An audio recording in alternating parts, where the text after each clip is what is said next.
Let's invite in, as we do every Monday night at 10 o'clock, the host of Creative Loafing's Best of the Bay podcast 2019. It's Rhett Matthew from the Cannon Fire podcast. What's up, buddy? How you doing, Johnny? Oh, I'm okay. I'm not as upset with this loss as a lot of people are. We simply got outplayed. Yeah. I mean, the Saints, even with Teddy Bridgewater, who could be a starter on 31 teams in the NFL, they're still probably the best team in the NFC, and I'm not too mad about it. We got beat by a Super Bowl contender in their house. It is what it is. Yeah, we really got manhandled on the line of scrimmage, on both sides of the line of scrimmage. These guys could have very well been in the Super Bowl the last 2 years, if not for a freak catch in Minnesota, if not for a bad call at home against the Rams. They were a Super Bowl team, and why would they not still be a Super Bowl caliber team, especially in the NFC, which is really, I guess people are starting to emerge. I mean, Green Bay looks legit. I guess the 49ers look legit too after tonight. Seattle look really good. They look good too, but New Orleans beat the crap out of Seattle. New Orleans beat the Cowboys, in Dallas, right? I believe that. Were they in Dallas? Yeah, who cares? Yep. Anyway, no, it was in New Orleans, but New Orleans and Dallas are the same place to me, right? So I mean, if you could drive there in 4 hours, it's the same place. But there was a couple little things, of course, you have to worry about. But we're a team, whether they want to call it reloading or rebuilding, we're still rebuilding. We're putting things together, Right.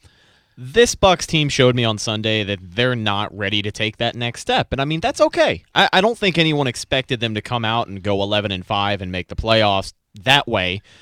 It was nice to see them contend for the NFC South while they were there, but right now they're 2 games back. They're kind of where we expected them to be, and that's 2-3 with one more game headed into the bye week. So depending on how next week goes will be pretty telling of how the second half of the season plays out. I mean, the schedule, when you looked at it way before the season started, to look at the schedule, it's not promising. It's pretty abysmal. You can't expect this team. And look, I'm guilty of this. We did a prediction in July of the overall record, and I think I had the Bucs at 11-5 because I don't like to predict my team to lose. I never do. I'm a homer.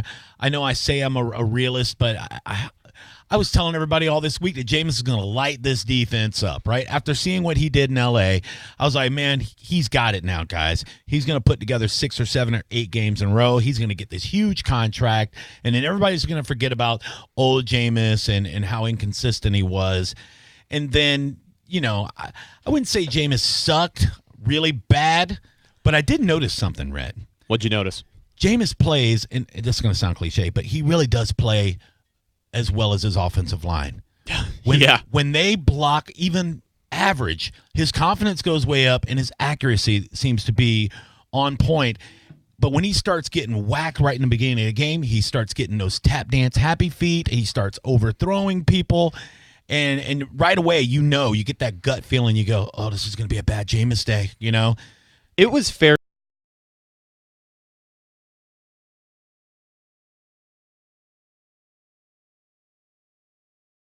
Talking about this Bucs O-line, dude, what a fall from grace. The tight-knit, competent group that we saw against L.A. was nowhere to be found in the Superdome. Well, and look, that just goes to show you how much better they are in the trenches than even L.A. is. Even though I believe the Rams beat them, but it was also a game where they just lost Drew Brees, and they were kind of in a, scrambled. Right. But it just seems like we're a little bit away from being a decent team. I don't even know.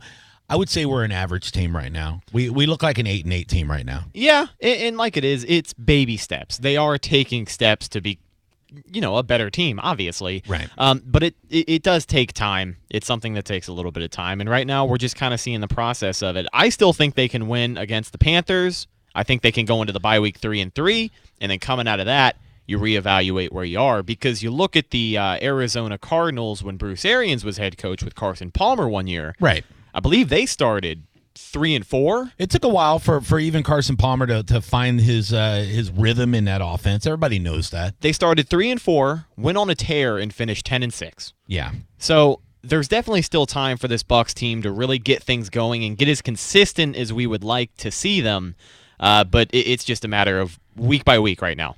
I was so impressed, and I hate to be impressed and actually like compliment a team that's beating the crap out of us, but I was really impressed with the O-line of the Saints. I mean, they were just locked down. We couldn't get any pressure on Teddy Bridgewater, and I'm hoping that the rest of the league is way behind them when it comes to O-line, like especially Carolina. I hope that they are as bad as they were when we played them a few weeks ago, because I'm pretty scared of this game. Yeah, because this quarterback is playing just well enough, and they're really letting McCaffrey shine.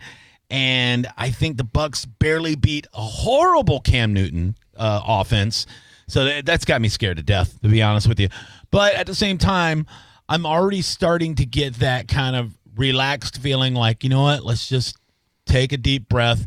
Let's see how this season plays out. Just enjoy the ride. Let's stop setting our expectations so damn high like I always do. After that Rams game, I'm like, we're winning the division. We're going to the playoffs. Right. I thought everybody felt that way for a second. I was in the same boat, and after this game, we are back down to earth, and it's not a nice feeling because you don't want to see your team lose, and it's a disappointing loss nonetheless. But aside from all of that, the Saints outplayed the Bucs, but Johnny, I think I've got a little bit of a meltdown. Oh, do you? In 3, 2, 1.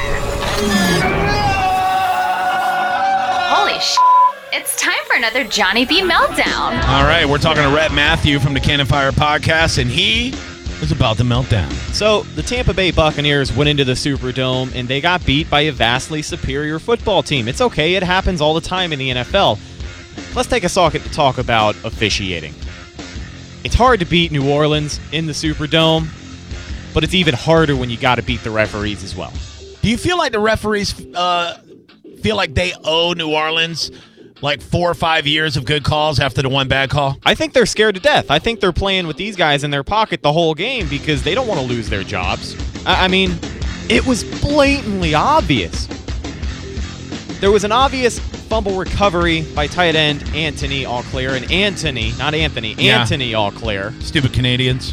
On a fumble from a Saints punt return, the official said that there was not a clear recovery, but replays showed that Auclair was not only the first person to pounce on the loose ball, but also the one who emerged from the pile with it. Well, here's doesn't make sense about that, too.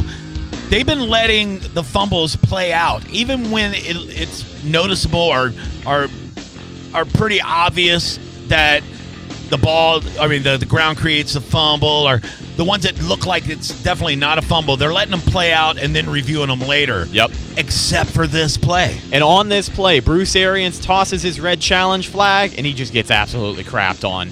In no less than, I think, 2 minutes, they were like, well, there's not enough conclusive evidence. Yeah. Even though there's photographic evidence, and it shows on the replay angle that he was the first one there, and it wasn't like it was a really long scrum. Like, he got the ball. You know, he landed on top of it. That's just what it was. Later in the first half, Bucs cornerback Carlton Davis hit Saints tight end Jared Cook in the helmet and was flagged for unsportsmanlike conduct and then ejected from the game for targeting. Me personally, I don't think he should have been thrown out of the game. Absolutely not. I think, yes, the 15-yard penalty, completely fair. Like, he did hit him in the helmet. But we talk about this with doing edgy jokes on this show, and that penalty is the same way. What was the intent there? Was he trying to hurt him, or was it a bang-bang play? It was a bang-bang play, 100%. Yeah, he's trying to make a tackle, and it's so hard in real speed, real time, to control where your head is at all times when you're trying to tackle people at the knees, or they're ducking, you're ducking. You could tell he didn't try to knock him out. The hit on Mason Rudolph by Earl Thomas was way more vicious. Obviously a mistake. I don't even think he got flagged for it. No. It just happened to be his helmet hit him in the jaw like a prize fighter and knocked him out. Carlton Davis's hit was not flagrant, and all of a sudden a call comes in from New York, kick him out of the game. Huh. Weird. Like they are trying their best to smooth things over in New Orleans. To be fair, rules are rules, and you look back at the replay, he did lead with the crowd of his helmet, and we just talked about it. It's a bang-bang play. There really isn't enough time to adjust, but he shouldn't have been thrown out of the game. Now there's one more. Oh, I know the one you're talking about. Among the thousands of missed calls in this game. Carlton Davis is out of the game, and that sucks because he's probably our best cover corner. Tampa Bay's secondary was struggling against the pass once again, especially Vernon Hargraves. He had his lunch money taken from him all afternoon by Michael Thomas. And his chocolate milks. When he wasn't pushing off, because I'm sure you saw it, but Michael Thomas, more than once, had some pretty blatant offensive pass interference penalties. Yes. I mean, the one that they reviewed, and I'm laughing. I'm like, well, this is obviously going to go in our favor. It was like they were doing a demonstration for rookies coming into the league. They're like, guys, this is an OPI. And then they show that. And they go, if you do that, you're getting flagged. It was like, that's what it looked like. You know, what is it, the rookie symposium or whatever? Right. It looked like they were just doing a demo. Like, they go, hey, Michael Thomas, we need you to just really push off here because we need this for educational reasons. And then they reviewed it, and they said, no, they were just hand fighting. What? Hand fighting does not push a guy back 2 yards. Yeah, it was a textbook pass interference, and they said, no, we're good, man. I thought Bruce Arians was going to have an actual stroke when they didn't overrule that. So it was insane. But at the end of the day, we couldn't generate a pass rush. And if you follow me on Twitter and you see my rants during the Bucs games, I probably tweet 50 times during Bucs games, and I'm looking at everybody complain about the secondary, and yes, they were lackluster, but they were getting no help from the pass rush. And like I said, I was very impressed by the Saints' offensive line, but at the same time, I was getting pissed off because I'm yelling for Todd Bowles to find a pass rush, a blitz from the corner, from linebacker, do something to get to Teddy Bridgewater. Don't let him sit back there and just destroy us. And there were a few times we had talked on CFP coming into this game with Teddy Bridgewater. The Saints aren't going to be super comfortable stretching the field because they just don't trust him like that, like they trust Drew Brees. Well, fairly quickly, they got comfortable with stretching the field, and they abused the Bucs all day long. And like you said, pass rush wasn't able to get home. For the first time this season, Shaq Barrett was not a factor, and those late safety blitzes, they just didn't work. I mean, if they were doubling Shaq Barrett, which obviously they were, then somebody else needed to step up. Somebody else needed to get that pressure. And like I said, from blitzes or whatever, this defense is predicated on confusing weird reads and sending blitzes from every angle, and I saw none of it. All I wanted to see was Teddy Bridgewater hit the ground a few times, shake him up. The guy, the 3 starts or the 2 starts before the Bucs, he didn't have 200 yards, maybe 1 touchdown. He was basically a non-factor, and they couldn't score. Hadn't thrown a pass for longer than 20 yards. Yeah, and then he lit us up like Roger Staubach in his heyday. I couldn't believe it. Like, what are we doing here? I'm thinking after the Rams game, we got one of the best defensive coordinators out there, and as soon as we can shore up the DBs, then we'll be one of the best defenses out there. And we couldn't do anything. A guy who was almost able to get there, Carl Nassib, we've brought him up before. He's got a hell of a motor. But, I mean, there was a blatant hold from the tight end on Carl Nassib that was no called, and it prevented a sack. I saw it, yeah. But among that and countless other things, it was a bad day in the Superdome, and I think the Saints, they've got the refs' numbers. Look, we weren't going to sweep them in the season. If we could beat them when they come here to Tampa, I'll be perfectly happy with that. We know what to expect from them now. The Saints are a good team. They're probably top 5 team in the NFL, so we can't expect to just beat everybody and just play out of our brains the way we did in L.A. So we're a team that's still finding their way, and I'm not too upset about it. All right. Let's move on to England, shall we? Let's do it. All right, let's do our predictions for the Bucs versus the Carolina Panthers coming up 9:30 a.m. So I'm going to wake up super early on a Sunday, which I don't like that at all. I even thought about recording it and then just staying off of social media, but I can't. Yeah, it's hard, man. I think I'm just going to take my phone, go to my local Waffle House, and sit there in the bar by myself, just watching the whole game. Dude, I'll go to Waffle House with you. Oh, yeah. We'll have a little Waffle House watch party. We'll all huddle around my little iPhone 5. Oh, dude, I just got a better idea. Oh, my God, I just got a better idea. Rhett Matthew. Are you going to make brunch for everyone? No, we're going to meet at Fred's. Oh, Fred's Country Kitchen, baby. Fred's Market has breakfast buffet on Sundays, baby. Right there in Riverview. Woo-hoo! Right there in your backyard, my backyard. Anybody wants to go, we're going to have a watch party. We're going to eat all the breakfast. Dude, I'm serious. Hey, I I'll be more than happy to I need meet to you get a up hold there. of Fred's and see if they want to sponsor our watch party. We're talking about the one on 301, right? Hell yeah, baby. Alrighty. Oh, it's done. Anna, you want to go? No, What? They have a salad bar. I'm not getting up early to watch football. You're a loser. Okay. All right, predictions. Carolina Panthers. I think they've won, 3 or 4 in a row now since we beat them? 3 in a row. Good God, man. And who's their quarterback? Will Allen? Is that the right name? Kyle Allen. I don't think. know. I don't know who Will Allen is. I think he's an actor. Anyway, he's playing out of his brain right now, too. So I don't know. I haven't watched the game. I just saw highlights. Christian McCaffrey's destroyed everybody yesterday again. He's breaking off 75-yard runs since we stopped him. Let's go with Will Kuntz. Hi, buddy. Hey, what's up? What do you think about this Sunday's game? Ooh, traveling to London. I'm gonna take the Bucs this time. I think the Bucs are gonna win, and I think the score is gonna be 24-21. 24-21, Bucks win.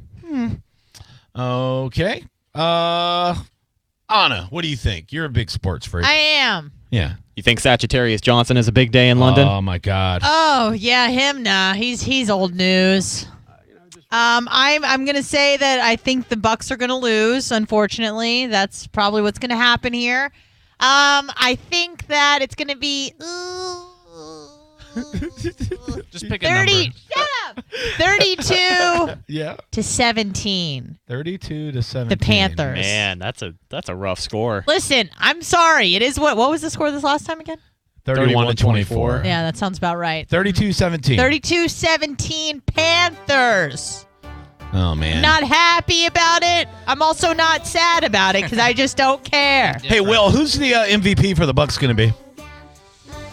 Jameis Winston. Oh, God, really? Bounce back game, yeah. Okay. All right. Anna, who will the MVP for the Carolina Panthers be?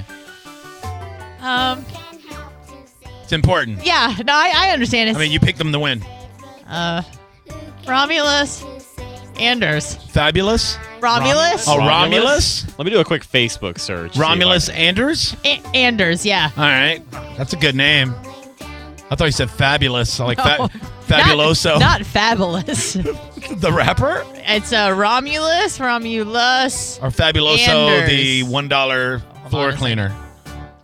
I found a Romulo Anders. I like him. I think that's maybe who you're thinking of. Yeah. You got it mixed up. Anders. All right. Rhett, what is your prediction for the game? I think it'll be another low-scoring game. I know I said the opposite about the Saints game last week. I don't know why I thought it would be more high-scoring than it was. Right. I'll go 24-21 Bucks. Okay. That's what I picked. Do we have the Was picks that from the last same? week? Did we have the results from last week? I forgot. Yeah. How close were we? I was the closest. I had the Saints winning 31-27. Damn, that's Oh, real wow. I close. was only 3 off. Right. What did I predict last week? Let's. I think I had the Bucks winning like 17-13 or something. You had 24-13 Bucks. Ugh. Red had 35-28 Bucks. Anna had 24-21 Bucks, and Pablo just had Saints by 5 because he doesn't play by the rules. Right. Well, he's from the Bronx. They can do whatever Loose they want. cannon. Yep. Okay, so what is the score? I'll say 24-21 Bucks. And Will, I didn't realize you said the same exact thing. Oh, My that's bad, okay, all dude. good. That's okay. It's a What is smart the move. who's the MVP? You know what? I think Mike Evans shows up because man, I we hope didn't so. see anything. I mean, literally 0 receptions in New Orleans. I think Mike Evans shows up as a good day. 2 touchdowns for him. Yeah, I tweeted that out yesterday. I said, I had the same stats as Mike Evans and O.J. Howard, and I was in my underwear with Cheeto dust on my belly. So they got to do a little better than that if we're going to win.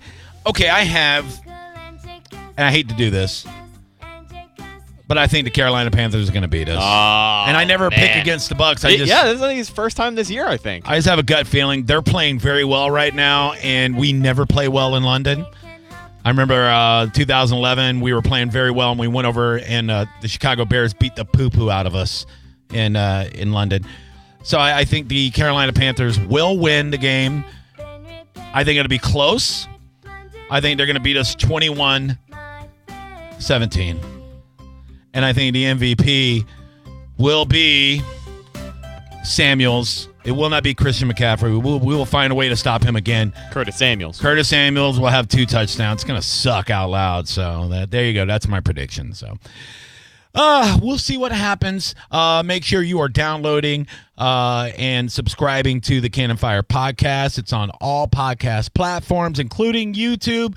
Tell everybody exactly how they can get with the Cannon Fire podcast and all the social media. Absolutely. So we're on all social media, Instagram, Facebook, and Twitter. Those are the only ones you should care about. Cannon Fire Podcast for pretty much all of those. You can search it. You'll find our page. And then follow me on Instagram and Twitter at Rhetticus, RHETTAKUS. Follow me, and I'll follow you back. There you go. Also, follow me on Twitter if you like to see me rant on the Bucks and the Rays and the Lightning and everything else at Johnny B Comedy. And, of course, everybody else on this show at Anna Hummel Radio at home_made_man. All right, let's take a break. When we come back, we got Nook from Golden Era in studio. It's about to get funky. It's the Johnny B Show on 102.5 The Bone.